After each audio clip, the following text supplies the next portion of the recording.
Hello friends, দেখো এখন যাচ্ছি একটা বান্ধবীর বাড়িতে, তাদের গৃহপ্রবেশ। আমরা এখন যাচ্ছি, দেখো এই যে নারায়ণ পুজো হয়েছে, চলে আসো। এসে গেছি। এই হচ্ছে চন্দনের বাড়ির গৃহপ্রবেশ, এসছি। আর এই যে হচ্ছে দেখো, ব্যাগটা রাখলাম। সিংহাসনটা খুব সুন্দর হয়েছে, আমার বোনদের মতন বিশাল বড় সিংহাসন। এটা হচ্ছে চন্দনের বোন, আর ওটা হচ্ছে অঞ্জলি, দীপশিকার মা।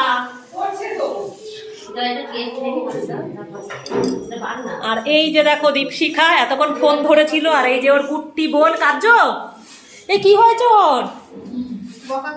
কেন?